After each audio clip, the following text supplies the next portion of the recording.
Okay, it's officially 6:30, so we can get started. As authorized by Section 551.071 of the Texas Government Code, this meeting may be convened into closed executive session for the purposes of seeking confidential legal advice from the city attorney on any item on the agenda at any time during the meeting. The City of Bastrop reserves the right to reconvene, recess, or realign the regular session or called executive session or order of business at any time prior to adjournment. We have almost a full dais. Councilmember Jones, we are expecting momentarily, but with a quorum present, it's 6:30, and I'm calling us to order. With us tonight, we have Martin Cerna Jr., and he's going to come forward and face y'all. He's very excited and a little bit nervous, he said. And Martin is going to be in second grade in the fall. Turn around and smile so everybody can see you. He goes to Lost Pines Elementary, and his favorite subject is math. And the best thing about this summer is that his older sister, Brianna, is here, and she's taken him to do fun things during the summer. And Martin's mom, Carmen, works for us at the public library. And so I'm sure he's participating in all the fun things that the library is doing, and I'll talk about some of that a little bit later during my mayor's report. There's a big water day coming up on Saturday. So if you will all please rise, Martin is going to turn around and face the American flag and lead us in the Pledge of Allegiance.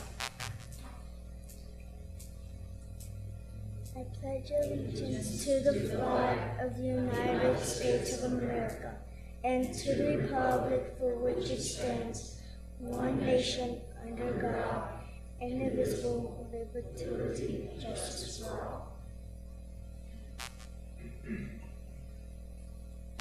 Honor the Texas flag.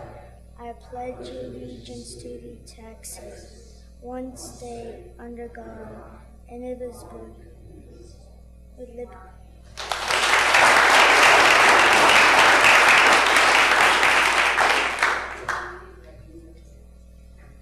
You will please remain standing. Chaplain Burke will lead us in our invocation.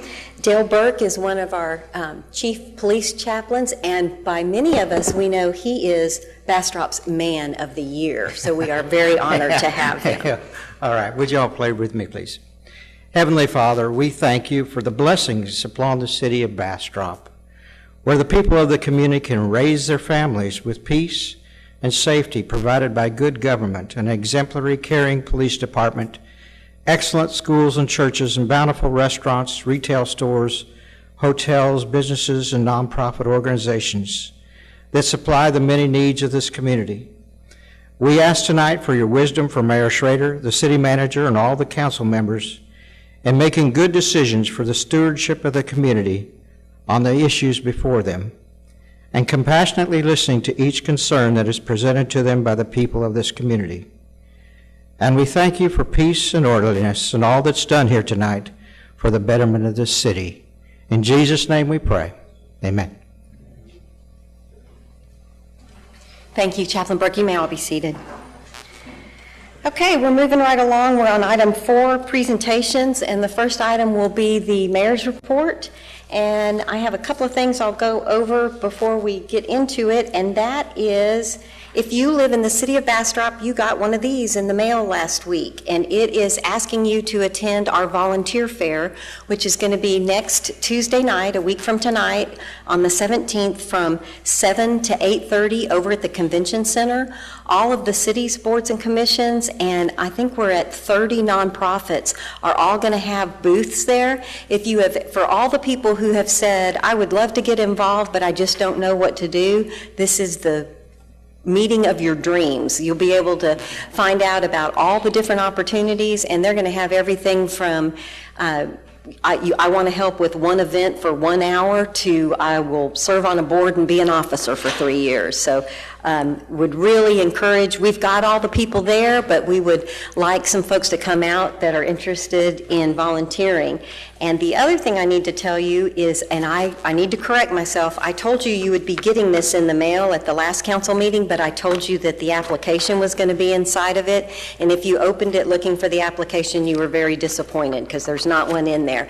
But it does tell you how to find one electronically, and we have printouts in the back. So if you're interested in volunteering, please grab one of the applications. If you're at home and you're watching this, I need you to go on the city website and get the application. To be considered for a board appointment this year, you have to fill out the new application. So if you have any problems with that, you can stop by City Hall and we'll be happy to print one out for you.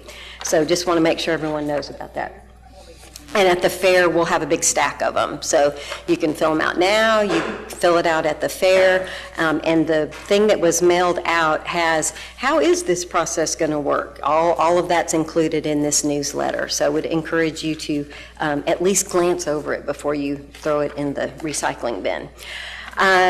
The library had their first story time with a cop, and Chief Altgeld and Officer Sanford read to some kids and had their pictures taken, not quite yet, and was thrilled that they did that. And the library's just done a number of really fun things. And this coming Saturday, July 14th, is Water Day from 5 to 7:30. So if you've got kiddos that you're trying to keep entertained during the summer, please look into the things that the library is doing.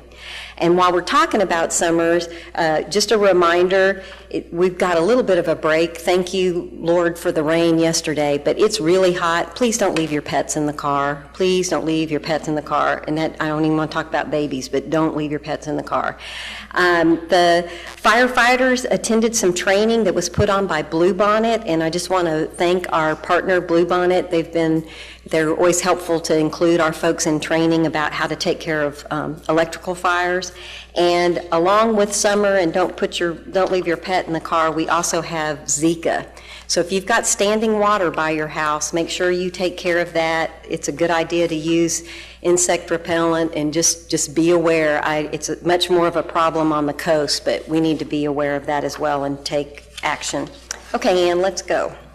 So this is what I did between June 15th and June 28th, and you will see in the upper left, Firestone went from being owner franchise to a corporate building, and they made a donation to the Boys and Girls Club. So that's why there's the gigantic check in the upper left-hand corner.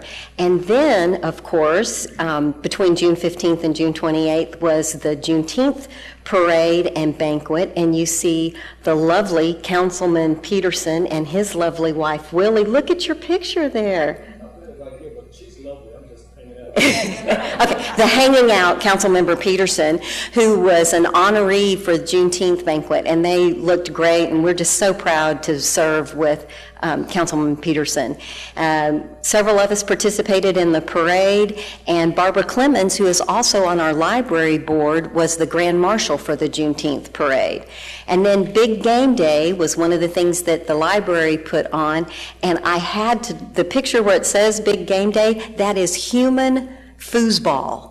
It was the coolest thing to watch. So you kind of had the experience. It was very hard to photograph it, but it was human foosball. It was really cute. You see some library staff, and then the picture by the water slide is one of our city staff people that takes care of all of our parks and right-of-way, and named Mary, and then Victoria had helped coordinate that day. I was very honored to be asked to speak at the state convention of the Lost Pines Leathernecks. There's nothing like being in a room full of ex-Marines. It was a really cool thing to do and a really fun group. And then you'll see the TML Region 10 meeting. 5 of us went to that. It was in Pflugerville, and we had a great time, and we always, Round Rock.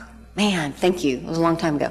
We're in Round Rock, and we have always learned when we go to those TML regional meetings, there's things that you can talk about mayor to mayor, council member to council member, and it's just really great to learn from someone else's mistakes and get some great ideas. And then in the middle top, you see the FEMA shelter that serves as a senior center when it's not the FEMA shelter, and unfortunately with the picture you can't see except that there were a whole lot of us there, so it was really fun to have that done.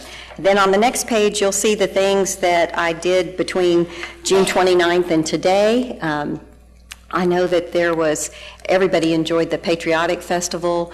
We've had July 4th. I was at Farm Street Opry, just a really great time, and today's July 10th, and here we are. And then if we go to the next page, tomorrow I'm going to the ribbon cutting for Sew My Style, and it is also Free Hugs Day for the YMCA, and I will be participating in that and sneaking around and making people accept a free hug tomorrow, so be on the watch. On July 13th, I'm going to the TML Small Cities Problem Solving Clinic because we have a few problems we would like to solve, so I'm going to see if I can find out anything from there. Monday will be our monthly BEDC meeting. We've already talked about the first annual volunteer fair.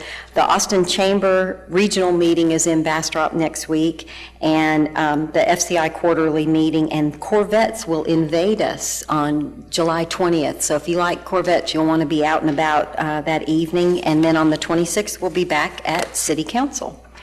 So that's my mayor's report. I think I've got everything I had in my notes. Councilmember Peterson, do you have anything to share with us tonight? No, Mayor. I think you covered everything. Thank you very much. Councilmember Rogers? Nope. Mayor Pro Tem Nelson? I just want to thank you for attending so many events on my behalf.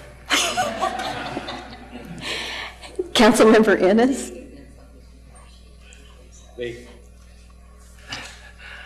I would just like to urge everyone tonight that before they go to sleep, that they take a moment to visit with their Maker and to give thanks for the rescue of the Thai soccer team and their coach. It is a wonderful example of what can happen when you put together ingenuity, cooperation, bravery, and so many of the ideals that we hold so dear. It was a wonderful example of what happens when humanity works together. Thank you, Mayor. Thank you, Councilmember Ennis. Councilmember Jones? Okay, all right, we're moving right along. We are at work session and briefings. I'm on item 5A, review rules of procedure for the City Council of the City of Bastrop, Texas. I might remind you that in prior councils, they've followed Robert's Rules of Order, and last year we did a deviation from that and made some modifications to Rosenberg's Rules of Order. The entire document was adopted last year on October 10th of 2017, and included in the document is a requirement for an annual review. If for some reason we fail to do the annual review, it stays in place until such time that we review it. But it's always a good idea to take a look at the rules that we are agreeing to operate under. And I know my council won't be shocked. Shockingly, I have a few notes of questions and clarifications, but I want to give everyone else an opportunity first. Does anybody have anything they would like to discuss on the rules and procedures? Okay, we get to do my list.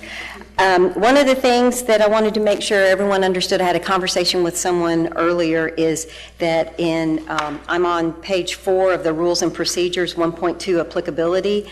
Once we adopt these rules, they are applicable not only to City Council, but also to all boards, commissions, and committees of the City of Bastrop. And I had a conversation with a staff person that said, ooh, I'm not sure if we are exactly following that. So I just want to make sure that Council, I know that you're liaisons to other boards, and we just need to make sure everyone knows that when we adopt something, it's applicable to everyone. Mayor? Yes. Have these rules of procedure been given out to all the? I see the city manager shaking her head no and writing notes, so I bet that's going to be corrected by tomorrow. Thank you. I'm on item 2.7, and I'm not following along in the packet. Can somebody tell me where we? Can't be. It's on our page 5, but if I'm at home and I'm looking through the packet, that's the page number I'm looking for here. That is page 17. So we're on page 17 of the packet. It said, and this is just a clarification, 2.7 is workshops and work sessions, and it says specifically that audience comments or questions will not be considered at a work session unless posted for citizen comment. We've made a practice of doing that, and that's often when we have the room turned where we're in the back and we're facing the presenter. And I just want the public to know the reason for that is we're getting a whole lot of information that night, and we need an opportunity to digest that. And when we're in a work session or a workshop like that, it is for an exchange of ideas and conversation between council and staff. We can't take an action item, and so if we talk about something in a workshop, it will always eventually be on a city council agenda, and we'll have an opportunity for citizen comment. But I want to remind everyone in the public that all of our phone numbers are posted on the website. You can contact us, so it doesn't have to be a workshop, it doesn't have to be citizens' comments, but sometimes people are like, well, I thought if it was a public meeting, you have to take public comments. No, we don't, and we're saying that those are our rules, that we don't do that. This is a question, and Alan's going to shoot me darts because I promised him I would never ask him a surprise question. I'm asking you a surprise question. On 2.8 executive sessions, in the second paragraph, it says that City Council can retire into an executive session as stated on a posted agenda during a regular or special meeting if a motion is duly made and seconded and affirmed by a majority of council. I can say in the year that I've been mayor, I've never gotten a motion in a second. Do I have to, or can I take this out of the rules and procedures? You can take it out of the rules and procedures. It's not required to have a vote to go into executive session. So council, I would recommend, since we don't ever do that, that we don't say that we're going to do it, because I don't think we do. So I'd like to take that out. Thank you, Alan. No more surprise questions No more for a surprise year. questions. Okay, I'm up for the year.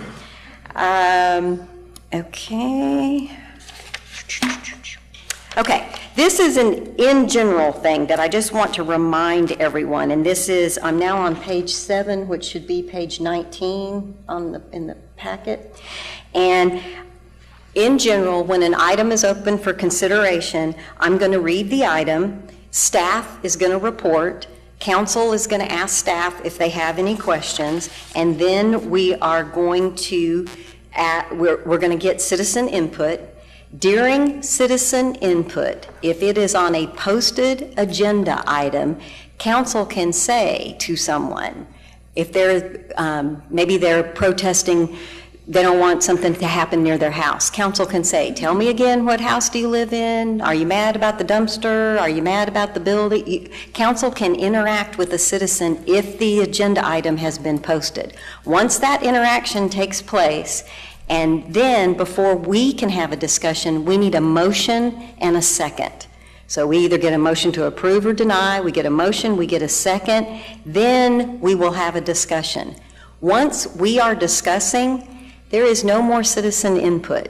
Now we're in the discussion. After the discussion, we'll take a vote. Sometimes people hear the discussion and they run over to the city secretary and they fill out a deal and now they have something else that they would like to say. As citizens and as the public, you have every right to hear in public our discussion. You are not entitled to a right of being a part of the discussion. And there's a difference. And not trying to be disrespectful, but there's a point for citizens' input, then we'll call an end to that. Then council will have a motion and a second. If there's no motion and no second, we'll move on to the next item. Motion and a second, we'll have a discussion, then we'll vote. I try to be really good about telling you this, if it's a long discussion, reminding everybody what the motion is, how the vote went, whether it passed or not, and we move on. Council, does that that's what our rules say. That's generally how we do it, and I just wanted to clarify that for the public. Okay, moving along. Speaking of citizens' comments, now I'm on page 14 of the procedures. So somebody has to tell me what page I'm really on in the packet. Thank you, Councilmember Rogers. Page 26. We have a form. Those of you who have ever filled one out, we have a form, and highlighted in yellow it says, present this form to the city secretary prior to the start of the meeting. When you are recognized by the mayor to speak, please stand and give your name. I'm under section 4.7 on page 14 of the Rules and Procedures, and it says that you have to fill out the form, and our form says you have to turn in your form before the meeting starts. We have not been doing that. So it is my opinion, if it says it on the form, that's what we should be doing, and if that's not what we're going to do, then we should change the form. And I know that there are people who are going to say, but I don't want to be there at 6:30, or I can't get there at 6:30, or I'm watching from home and then I come. My answer to that, if we stick with the rule the way it is our agenda is posted on Friday. So you have all day Monday and all day Tuesday to drop off that you know what item you want to speak about. Honestly, you guys can sway me either direction. I don't care. But I know that we are having people fill a form, we've been doing it different ways, and then people say, but that's not how you usually do it. The point of tonight is to say what we want our rules and procedures to be, so how do you guys want to make it? There appears to be two different issues on there. One is in the general comments of the citizen comment time prior to the beginning of the citizen comment period, and the other is prior to the beginning of the discussion on the particular agenda item. Okay. That's actually a great point, because one of the other things that I think we should add to our form is what agenda item do you want to speak about? Because they are filling that out by hand now, and I think we could put citizens comment or agenda item or somehow change the form so when they're filling out the form, we know what agenda item they're wanting to speak to. So, but honestly, the way this form is, it's not just for citizen comment, it's for any comment. So the form says you have to have it before the meeting starts. So that's the bigger question. Then my suggestion would be we need to modify the form to separate the citizen comment from the specific agenda item. Do you want them, that they have to turn it in before the meeting or before the item is called? Well, here it just says, it doesn't say it has to turn, on our rules, it doesn't say turn in before the meeting, so that's where. And that's where I am. I think we need to either change the form Or change in here so that in our rules and procedures it says, if you're going to speak, you need to fill out the form prior to, and turn it in prior to the meeting starting. Councilmember Jones. So I think that we should have one form, and you can check on there whether you want to speak on an agenda item or citizen comments, just to make it simple. And the form should be turned in before the meeting. You need to read the agenda, you need to be informed, you need to have made phone calls, contacted council members, and not just be out there shooting from the hip, running up here grabbing a comment card throughout the whole meeting. And that's just a point of order. And I believe those cards should be filled out and turned in by the time the meeting starts, or it's just, you can't speak. Okay. Councilmember Ennis, I feel like you were getting ready to say something. Well, you said one of the reasons for doing it differently would be that some people don't want to get here at 6:30 and wait till the item is called up. But the problem is that sometimes we change the agenda once we get here. You'll move an item up if there are a lot of people in the crowd that want to address the item. So that really doesn't solve the problem, because we would be managing the agenda as we go along. And I would tell you honestly, from just trying to run the meeting, if several people, if they'll have them filled out by 6:30, if the city manager and I see that there's 9 people that want to talk about the last item on the agenda, we'll move it to the first and not make everybody sit. But I don't know that if they're not turned in. So I think we should make an adjustment in our rules and procedures so it's clear that if you want to speak, you need to fill out the form, and the form has to be turned in before the meeting starts. And then I think that we should, and I think I'm allowed to do this under this agenda item, Linda. I think our this request to speak form, we should modify it to where you're either checking that you're talking about, you want to speak for citizens' comments or you want to speak for an item. And I would ask, if you want to speak for citizens' comments and an item, fill out 2 forms, because we try to keep them separated and keep track of who spoke about what. Is everybody okay with that? Councilmember Peterson, yay? Okay. Oh, this was when I had to fall on my sword with the city secretary. I am now on page 15 under 4.8B, consent agenda items. The second paragraph says, "The city secretary shall read the caption of each item and/or ordinance once a motion has been made to approve the consent agenda and received a second, but before a vote." Whole time I've been mayor, we've never done it that way. She reads the consent agenda and then we do the motion in the second. I don't care. We ought to either do what's in here or change what's in here to how we do it. Is there a legal requirement, Alan, that sorry, another trick question. Does it really matter? I'm scanning the charter to see if there's something in the charter. Under state law, no, there's no requirement that you read an agenda item out loud. Okay. So you could just say agenda item number 7, and that's the end of it. And there's certainly no requirement to read the caption of an ordinance or resolution out loud before you discuss. This is specific to the It's- consent agenda. Well. Oh, you're saying at all? I think reading the caption is a requirement of the charter. Okay. Okay, well, it's easy enough and I talked to Ann, but I just wanted council to know, when we get to consent agenda, we always ask, does anybody want to pull anything? And then I'll need a motion and a second, and when I have a motion and a second, the discussion, if you will, would be Ann reading the consent agenda, and then we can vote. Councilmember Ennis? That causes confusion. If somebody wants to pull an item off of the agenda, it would seem like we would read the caption, and then you say, does anybody want to pull an item? And then we make the motion to approve. Because if we make the motion to approve, and then you read, and then you pull, it's going to get confusing, isn't it? Let me back up. So when we get to consent agenda, before anybody reads anything and before there's a motion, we'll say, does anything need to be pulled? Because the assumption is council will have read the agenda, and if there's an item they want pulled, they know that, and the public will say they want something pulled. Once that's pulled off the agenda, I'll need a motion for the consent agenda and a second, and then Ann will read the items that are left, and then that's what we're voting on. Okay. Because that's the way it's written in the regulations. I know that. I was thinking more of the folks sitting out in the audience who may not have read all of the consent agenda items. Okay. Well, they have access to the agenda. Okay. Again, I don't care. I'm a stickler about if we say we're going to do something, that's what we should be doing. Turn on your mic, Councilmember Rogers. We can't hear you. I'm good with sticking the way it's written, just we just need to follow it, like you said. Okay. Mayor Pro Tem Nelson? Well, the way it's written here is different from what we've been doing in the past. Yep. And I would prefer for us to do it the way we've had in the past, because then that gives an idea of it gives the audience an idea of what we're voting on prior to us actually doing it, actually taking the action. Well, when you read it, she reads it between the motion and the vote. Right.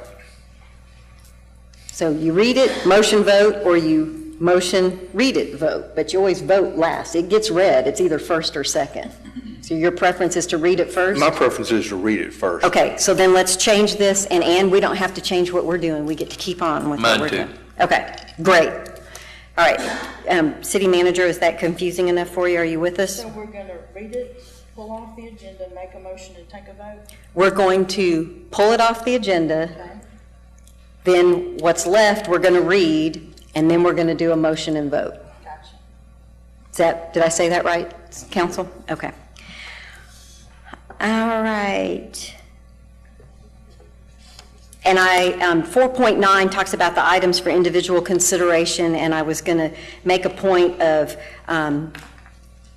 talking about the fact that we would open a public hearing and close a public hearing, but the bottom line is that there's a point that once staff and interaction with the public is over, once we get into discussion, there's no more citizen comments, unless council says, well, wait a minute, I need to ask one person one thing. Like, we can ask, but we're done with the receiving part. Madam Mayor, in that case, would we ask to suspend the rules? Would that be the appropriate process? We can always do that. I was kind of Oh, are you asking Alan? to our city attorney. I think that's the proper way to do that, yes. Okay. To suspend the rules? Thank you. Thank you. All right, got to fill out the speaker. Okay, last item. I know Linda's like, I can't believe she's doing this to me. I'm on Article 6, page 17. One council member will be appointed as the council liaison to each of the city's boards. We have not in the past put a council liaison on the ethics, the zoning board of adjustment, or the housing authority. And I don't think we need a council liaison for those, so we need to make an exception or do whatever, but I think we need to note that. And then the second sentence says, council liaisons will be appointed by the council with consideration given to applicable expertise. And our charter says that appointments are made by the mayor and confirmed by council. So I feel like we ought to just stick with that. Second, third line, council liaisons will be appointed by council. So the mayor appoints the council. Appointed by mayor and confirmed by council, so it matches our charter. And that's all I have. Is ethics, housing, and the other? Ethics, Housing, and Zoning Board of Adjustments don't have council liaisons. Okay, so from a workshop standpoint, that was all of my comments. Does anybody else have anything that they want to? Councilmember Jones? One thing that we have done and we've decided to do is that when we go to executive session, we decide in executive session what we can come out and say, and we agree. That way, you know, if we've been discussing some stuff back there and there's things that we can share with the public, we make a decision and we do that. And I really like it that we do that instead of it just being a big secret, you know. Which, I mean, a lot of it is a secret, but... that's back on page 15, the Yes. executive session item. Would you like us to add a sentence about that? Because we did talk about that. We did talk about that. Share And publicly we have been whatever we doing can. that. Yes. So I do want you to... Okay, that's a great suggestion. Thank you, Add that. Councilmember Jones. Council, is everybody okay with that? City Manager, I believe what will happen is you'll now make all of these changes we've talked about, and then this will be an item for consideration at the next meeting. Okay. All right. Moving right along, good news, we're on page 2, and it's time for citizens' comments. And we have one citizen's comment. Since we just made the new rules, has anybody else turned anything in, City Secretary? Okay. All right, so our citizen comments are Jennifer Bridges and Lisa Reams. Did I say that right, Lisa? Reamer. Golly. Sorry. No worries. All right. Madam Mayor, council members, thank you for this opportunity to speak. My name is Jennifer Bridges, and this is Lisa Reamer, and we work at the National Center for Chimpanzee Care, which is part of the Keeling Center, UT MD Anderson, off of 95 near Camp Swift. Though we're here tonight as private citizens, we want to talk to you about an issue facing the center. The National Center for Chimpanzee Care is home to 128 chimpanzees owned by the National Institutes of Health, or the NIH. These chimpanzees have been part of an NIH-funded breeding program since the 70s for use in biomedical research, and in 2012, the NIH officially retired them from research. The NIH's plan is to move these chimpanzees to the National Sanctuary in Louisiana. In 2014 and 2015, the National Center for Chimpanzee Care sent 13 chimpanzees to the sanctuary, and within a year and a half, 9 had died. Since then, the National Center for Chimpanzee Care has been fighting to retire the chimpanzees in place here in Bastrop, their home. The National Center for Chimpanzee Care is world-renowned for their level of care, having hundreds of publications on all aspects of chimp care, which have benefited all captive chimpanzees. Transferring chimpanzees can be very stressful for them, having effects that can last months after relocation. Older animals are at a greater risk for these adverse effects. The National Center for Chimpanzee Care is home to an aging population, with 35% of the chimpanzees considered geriatric. All of the chimps at the center are housed in family social groups that are multi-generational, with older and younger individuals housed together. If these chimps are forced to relocate, they will be separated from their families. Transferring these chimps offers absolutely no benefit to their welfare. However, it does pose great risk. Furthermore, there's potential for the staff of the center to lose their jobs, many of whom live here in Bastrop. We are here today to ask the council for their help in keeping these chimpanzees in their homes in Bastrop. The National Center for Chimpanzee Care has repeatedly requested that these chimps be allowed to retire in place, but the NIH will not listen. Now, Jennifer and I, as private citizens, are trying to reach out to government officials in the hopes that they will help us put pressure on the NIH to do what's best for these chimpanzees. We have reached out to Senators Cruz and Cornyn's offices, and their staffs have been out to tour our facility and can speak to the quality of care. Senator Cornyn's office contacted the NIH on our behalf, but received a response that did not accurately address our concerns and even cited non-peer review research. In order to get the NIH to take this cause seriously, we need more support from local government officials to put pressure on the NIH. Letters from Judge Poppy and the mayor have helped immensely with getting support from our Texas senators. However, we need more. We are asking you to help us by reaching out to the NIH and asking these chimps to be retired in place. We are also asking that you reach out to Senator Cruz and Representative McCall and any other public officials that you think could help with our cause. These chimpanzees have given their lives to better the lives of humans. They deserve the best retirement possible, and that is allowing them to retire in place at their home in Bastrop with their family, both chimp and human. Thank you. And then as a token of our appreciation for what our curator has already done, we just want to present this chimpanzee painting to you. So thank you very much for that. Yeah. And then we just have handouts for the rest of the council. This was done by Jadumi? Jadumi. Yep. Jadumi. How cool is that? Thank you guys very, very much. Thank you. And make sure you drop a packet off at the press desk over there. See if they can get you some help. What Jennifer and Lisa didn't tell you is that they've been with some of the chimpanzees for a very long time and actually were with them in New Mexico, Arizona, and the chimpanzees were moved to the Keeling Center, and then they got their jobs changed here so they could stay with them. So I've written letters. Feel free to join in. That's my only comment, because this isn't a posted item, but this is information so that you can help them if you so choose. So just personally, for almost 20 years, I've provided a house for different doctors who've come to work at the center, and has just been a really big, just had a real passion for that. And every person that I've met over the years from all over the world, it's just a pretty exceptional facility, and the level of care and the people that work there. Just wanted to make that statement. Great. Thank you. Thank you, guys, and good luck. We want them to retire. Everybody wants to retire in Bastrop, so even the chimpanzees. Okay. Does anyone want, we are now on the consent agenda. We're on item 8. I'm on page 2 of the agenda. We're on the consent agenda. There is item 8A through 8H. Does anyone on council want any item pulled? Does anyone in the audience want an item pulled? Okay, so I need a motion to approve the consent agenda. I move to approve. I need a second. I have a motion from Councilmember Ennis. I have a second from Councilmember Peterson. Madam Secretary, if you will please read the consent agenda. The consent agenda reads as follows.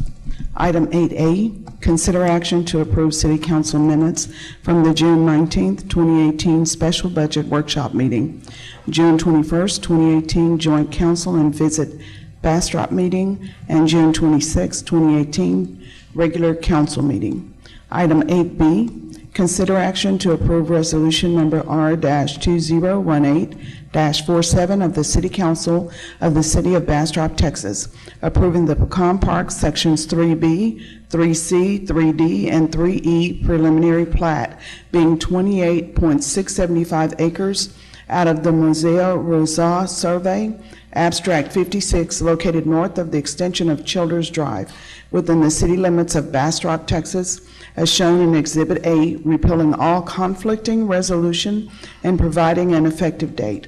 Item 8C, consider action to approve Resolution Number R-2018-48 of the City Council of the City of Bastrop, Texas, approving the Pecan Park Section 1A preliminary plat, being 13.994 acres out of the Museo Rosé survey, Abstract 56, located east of the future extension of Sterling Drive within the city limits of Bastrop, Texas, as shown in Exhibit A, repealing all conflicting resolution and providing an effective date.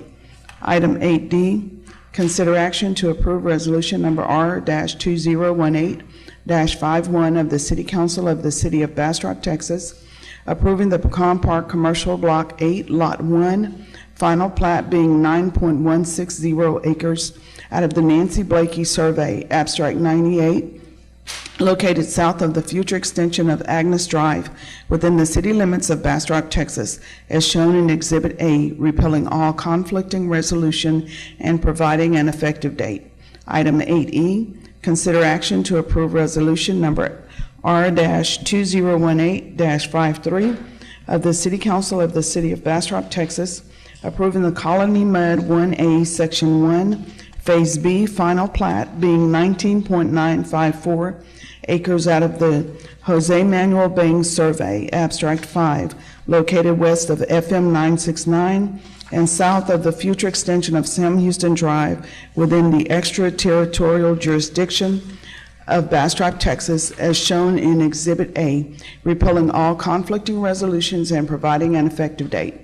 Item 8F, consider action to approve resolution number R-2018-52 of the City Council of the City of Bastrop, Texas, approving the Colony Mud 1A, Section 3, Phase A, final plat being 39.146 acres out of the Jose Manuel Bangs Survey, Abstract 5, located east of FM 969 within the statutory extraterritorial jurisdiction of Bastrop, Texas, as shown in Exhibit A, repealing all conflicting resolution and providing an effective date.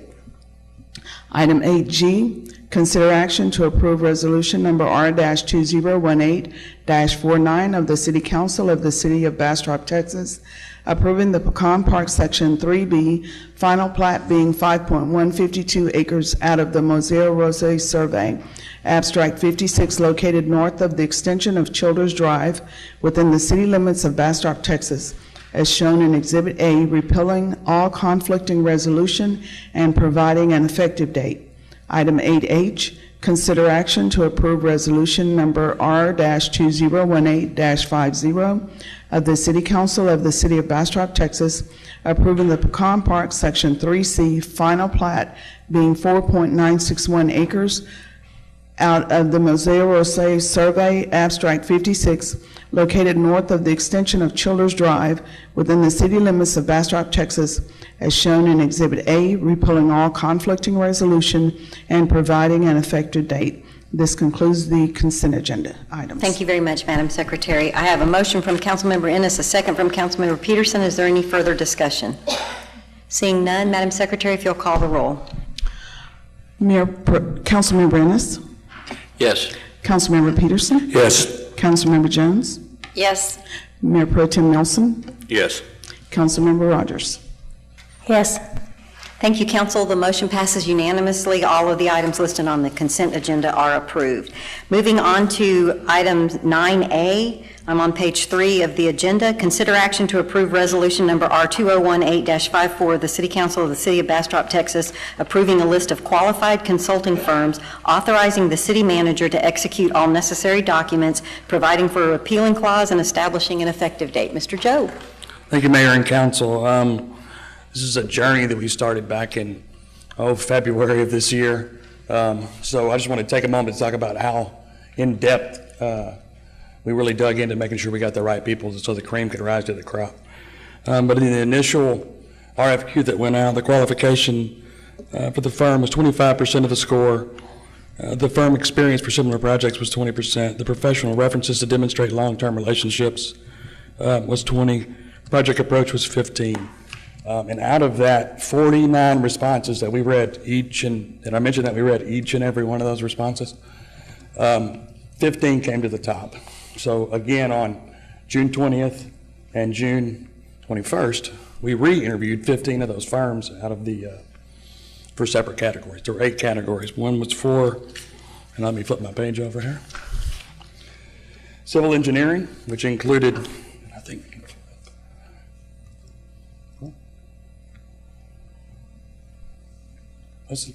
let me push the button. I got it. Yeah, give me that. So again, as part of we have a lot of pending projects, and it's going to be important to have some staff augmentation on these projects. We really wanted to drill down, get into some more questions. As you know, our water treatment plant design and construction will be coming up, our wastewater treatment plant and design. We've got repair on the old iron bridge that needs to be reviewed. We've got drainage improvements that we've already discussed, project management for all of these, material testing, street improvements, and some land survey work that you have to do, and all the engineering that's going to be done. Bottom line is, we know from all the workshops we've had over the past year, all the discussions we had, there has been a lot of discussion and a lot of talk of projects that need to happen. This staff is going to be just like part of our staff. They'll be able to help augment to make us react a lot quicker and move forward in a much quicker pace. So we broke it down into 8 categories. Civil engineering, which we even broke down more into water, wastewater, streets and drainage, sidewalks, trails, and you can see the names of the firms. I won't read each one off. But out of that civil engineering category, out of that 15, 7 of the firms were selected. And in the geotech, there were 2 that were selected. In the hydraulic and hydrology,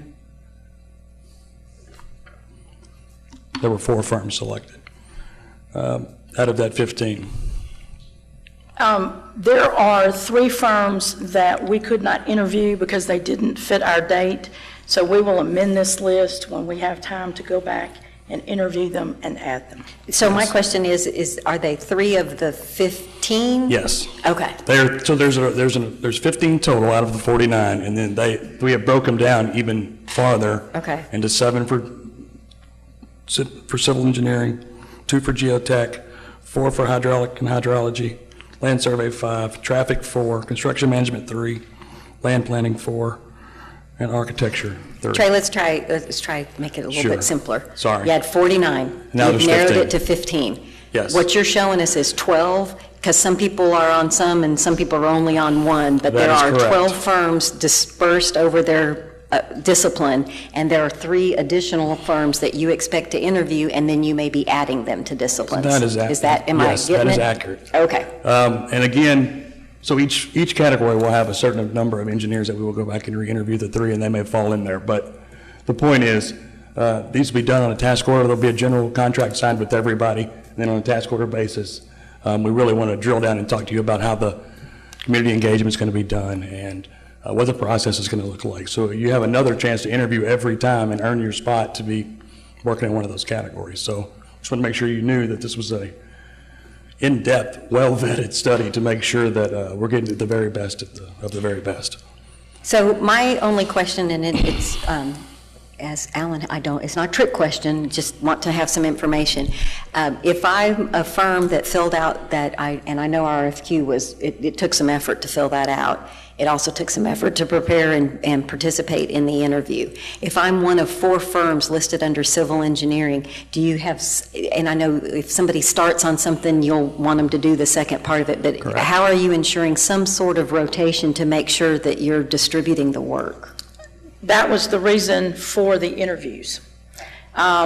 Each one of them that came in, depending on the category. Some of them got it by default. Geotech, we pretty much assume you know what you're doing. So we didn't get an hour presentation on geotech, No. traffic, surveying. Those were givens. But water, wastewater, they had an hour-and-a-half interview. We sent questions. So each one of them has a niche.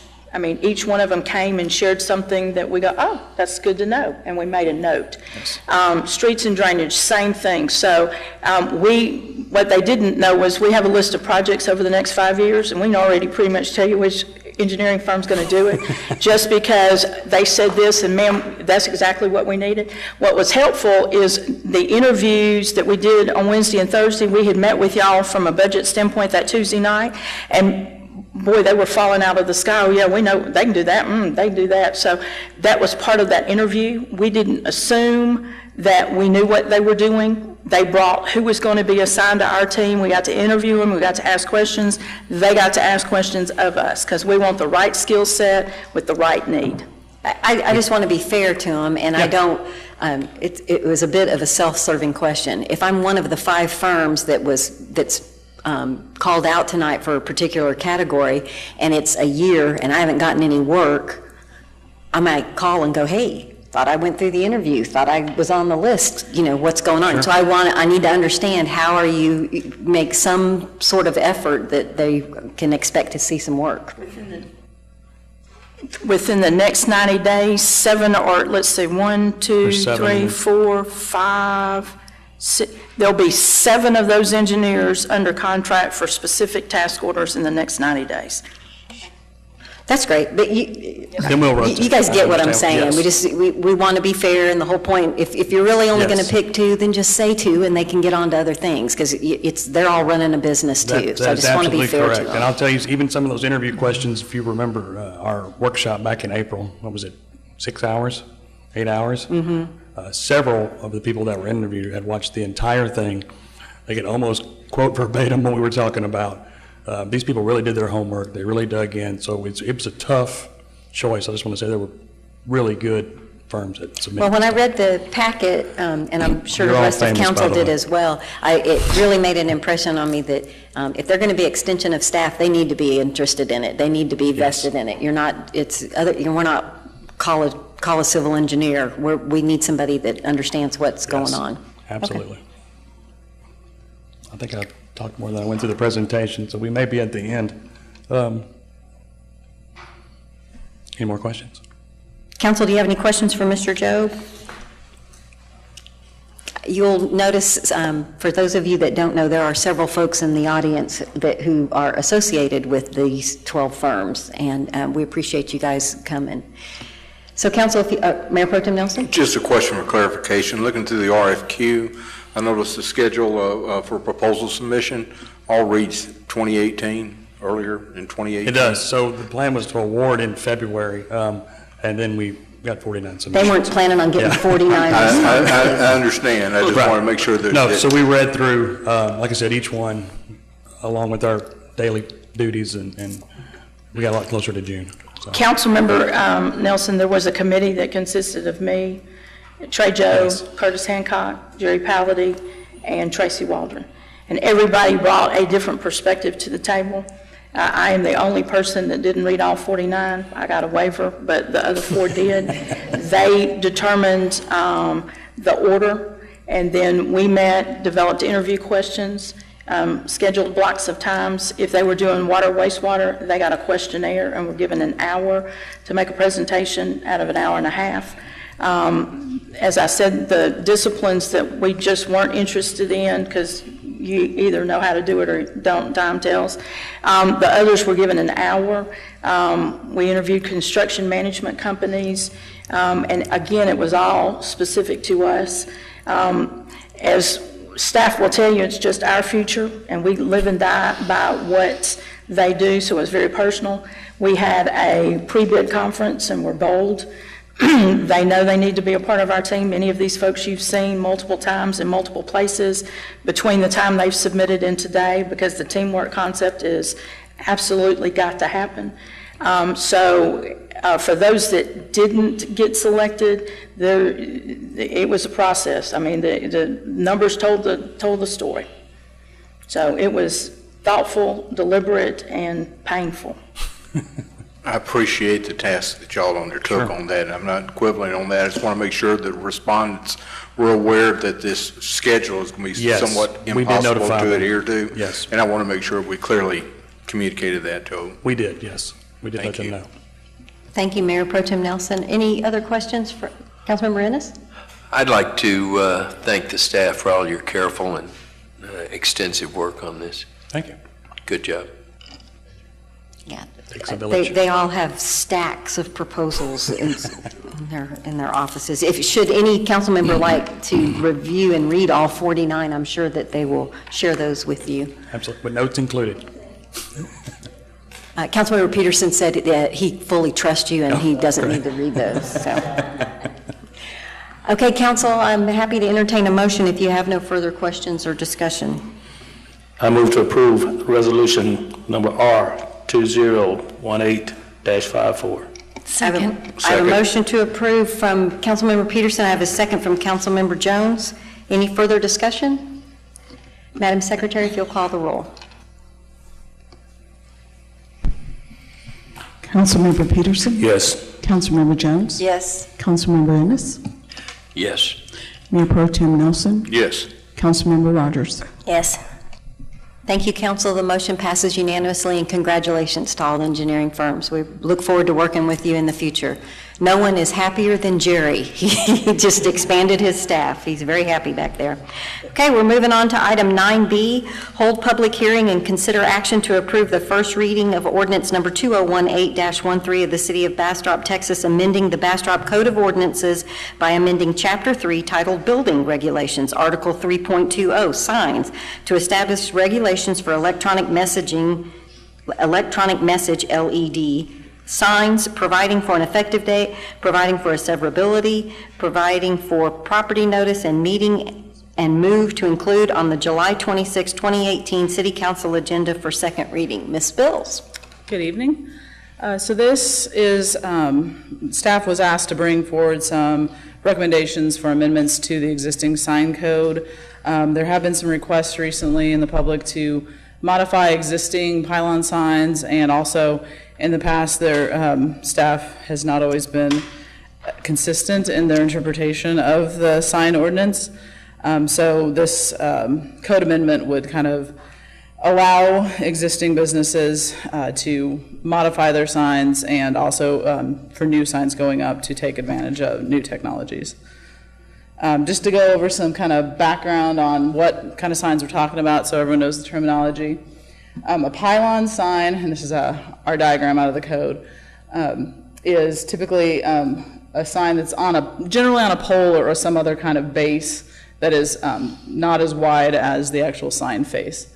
In our code, they're allowed on businesses that have a single building or a cumulative site, building square footage of 12,000 square feet. They can be up to 35 feet in height, with a sign face of 160 square feet, which is the actual face that does the advertising, and then another 80 square feet of sign structure that holds the top of the sign. Our other kind of signs that you'll see around town and that are allowed are monument signs. And these vary based off of the size of the building, the speed of the street. They can be up to 16 feet tall with a 96 square foot sign face. And they're typically, the base has to be wider than the sign area. Electronic messaging is a type of sign that's allowed on some sign faces. It was included in the ordinance in 2011. The existing sign ordinance dates back to about 2006 for most of it. The 2011 amendment allowed electronic messaging to be included on monument signs and on fuel pricing signs, and can occupy up to 25% of the total sign face area. There's also limits on how often the message can change. It has to contain a complete message, so you can't have one word at a time spelling out a sentence. And the message can't change more than once every 8 seconds. There's also already included in the ordinance sign illumination standards that limit the brightness, also require auto dimming features at night, and auto shut off provisions if the sign is malfunctioning. Like I said, this has not always been consistently enforced, and there are existing pylons around town that do have LED on them currently. A legal non-conforming sign is a sign that was approved under a previous code or before a sign was within the city limits. Within our code, that sign can continue to exist and continue to change the sign face, just that in its current form, until the repairs or maintenance exceeds 60% of the total cost of installing a new sign. So total destruction of a sign due to a tornado or something would require the new sign to come into compliance with our current code. So what we're recommending in this amendment is to now allow electronic messaging on new pylon signs and on legal non-conforming pylon signs. What we're recommending is the same as the monument signs. Up to 25% of the total sign face area can be electronic on new or legal nonconforming signs that are greater than 160 square feet. So then that means it maxes out at 40 square feet of electronic messaging on any sign. And then for legal nonconforming signs, they could go up to 30% of the existing sign face up to 40 square feet due to sometimes nonconforming signs of smaller nature. Sometimes they're more irregular in size. So, because we're all more visual usually than we are verbal. To give you some examples, for a new pylon sign, they could have 25% of the sign face be electronic as part of the whole, or they could have that 25% of their 160 square feet be on the same pole underneath the static sign face at the top. For a sign that's greater than 160 square feet, less than 160 square feet, they could have 30% up to 40 square feet, either on the existing total sign face or as a separate sign face. Or for a sign over 160 square feet, they could have up to 40 square feet. The Planning and Zoning Commission at their last meeting recommended to delay action on this item until staff and the board had a chance to review the digital billboard request, citing that is kind of a similar issue in that they're requesting LED on non-conforming billboards. However, those are much larger signs, and we're not sure how the proposed signs that are going up interact with our illumination standards, which we already do have in place for pylon or for monument signs. In this instance, if council chooses to move forward with this item, only a simple majority vote is required because this is an amendment to the sign code, not the zoning ordinance, which does require a 3/4 vote to overrule planning and zoning's recommendation.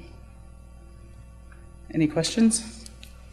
Okay, so if you don't mind, I would like to speak. Actually, I was going to say, Councilmember Jones is, just so that all of the public knows, Councilmember Jones is the liaison to planning and zoning, so I was going to ask you to go first. Please go ahead. So I think that planning and zoning was right to take the position that they did, but that being said, I think this is a council consideration.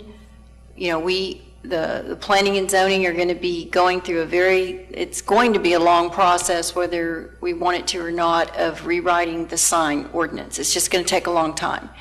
But in the meantime, I believe the best thing for us to do is to step forward, work with our local business owners, and allow this amendment to the sign ordinance so that planning and zoning, so that our planning department can just be consistent with what's already been done. You know, we've got one person with a sign this way, one with a sign that way, and that's, I believe, the direction that we're going to be going anyway. So to give the department, the city department, the ability to sort of distribute that whole display to the business people in town. Like I said, I think that's a direction that we should go, and I think it's the right way for the council to vote. So, thank you, Councilmember Jones. Any other? Councilmember Ennis, I thought you were going to maybe speak. I'm still concerned. I'm not real excited about going against a recommendation from P&Z. Explain that your reasoning, staff reasoning again on why we should overrule P&Z's determination. I will say we are in the process of starting a revision of a major overhaul of the sign code next year. So I think we'll address a lot of these issues going forward, but right now we do have requests throughout the community for this type of sign. And I don't know if we're going to get there fast enough, for one, and two, to be consistent with past interpretations of the sign code. And we do You mean erroneous interpretations? Erroneous interpretations. Okay. But, and we do have the ability to limit the brightness and make sure that they are not scrolling or flashing or doing any of those kind of distracting items. That's already within the code for the LED component. Okay. Councilmember Ennis, it just happened that I also was at the Planning and Zoning meeting, and what I heard the Planning and Zoning say was, well, if we've really only gotten one request, I applaud, like Councilmember Jones, their idea of we don't want to just be putting Band-Aids on things, we want to do it right. And they didn't have a long discussion about it. It was, well, if it's really only one person, too bad, so sad, but let's do it one time, let's do it right. I think as Councilmember Jones mentioned, from a city council standpoint, that's a little hard to take if you're the small business and because of some past decisions, things haven't been consistently imposed, and it puts staff in a very awkward position. Because somebody comes in and they say, well, wait a minute, what do you mean you don't allow this? Here's a picture of next door. And then staff's at well, yeah, but their grandfather didn't, and I think it muddies the waters. And when I wouldn't normally think that council should be doing a Band-Aid fix, I think this is an exception of, there's the law, there's the legal interpretation, and then there's living in a community and common sense. And I feel like that's where we are.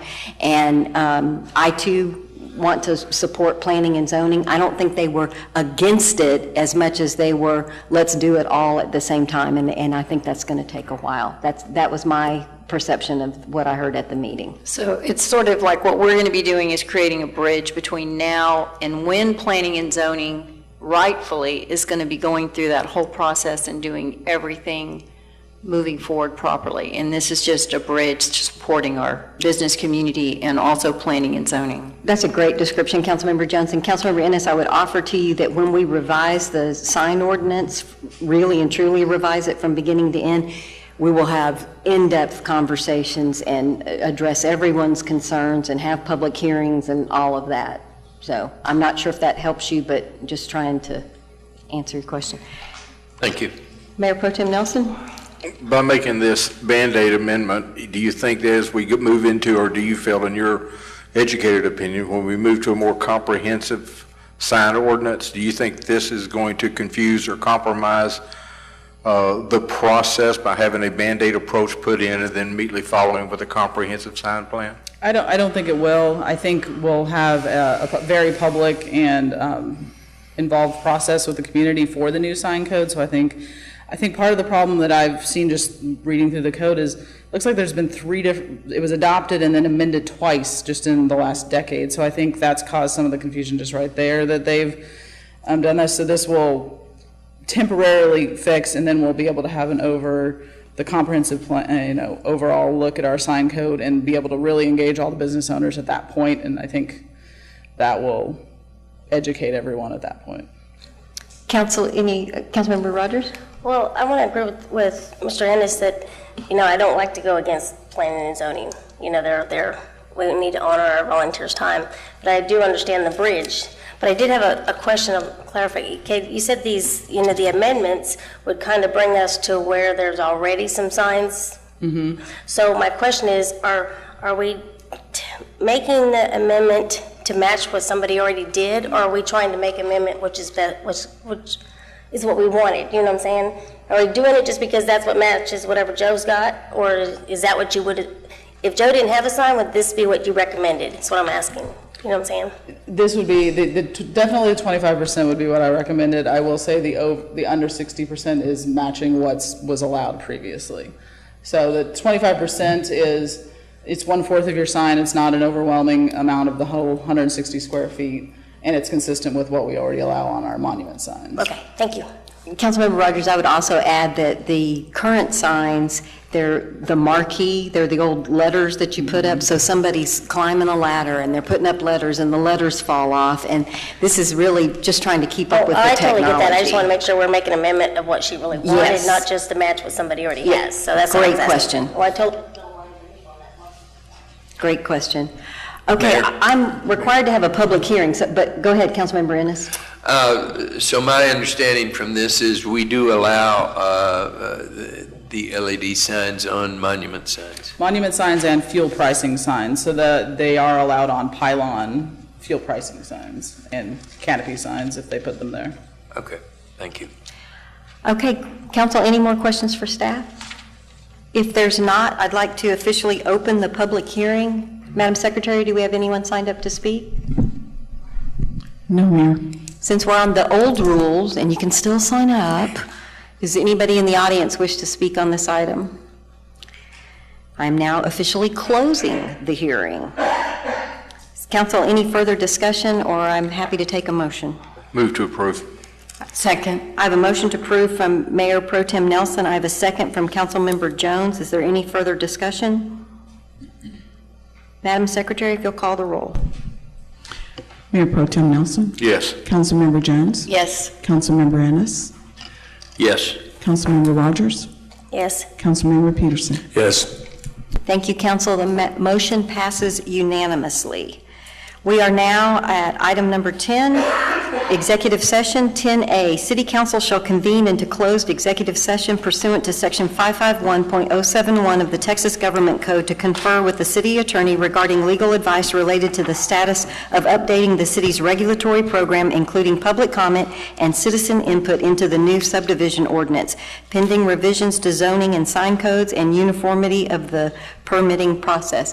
Alan, since we adopted the rules that say I need a motion to go into executive session and we haven't approved the new ones, do I need a motion to go into executive session? It's recommended that you follow our I current motion that we go into procedural executive rules. session.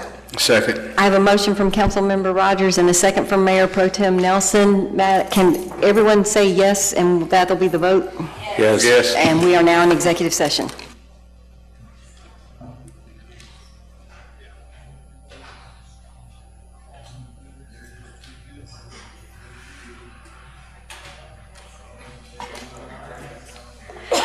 Okay, it is 9:42, and I am calling us back into regular session. Mayor Pro Tem Nelson, I think you have a comment.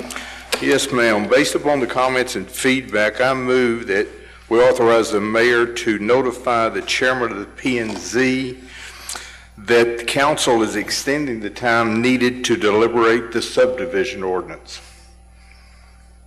I have a motion. Second. I have 2 seconds, so I'll pick Councilmember Rogers. So I have a motion from Mayor Pro Tem Nelson, a second from Councilmember Rogers. Would anybody else like to make any comments on this?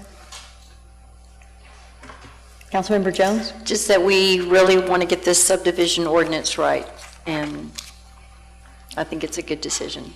And I want to commend Planning and Zoning for all of the hard work that they've done. It is a tremendously large undertaking, and part of the conversation, as Mayor Pro Tem Nelson mentioned, there's been some concern that it's an awfully big thing to be moving too fast, and the last thing we want to do is approve something that we don't fully understand. And I'm seeing a Planning and Zoning Commissioner in the back of the room nodding yes, so I'm feeling good about this. Any other discussion? Madam Secretary, if you'll call the roll. Mayor Pro Tem Nelson. Yes. Councilmember Rogers. Yes. Councilmember Peterson. Yes. Councilmember Jones. Yes. Councilmember Ennis. Yes. Thank you, council. The motion passes unanimously, and now we're at Motion to adjourn. Thank you. We are adjourned. It is 9:44. Thank you.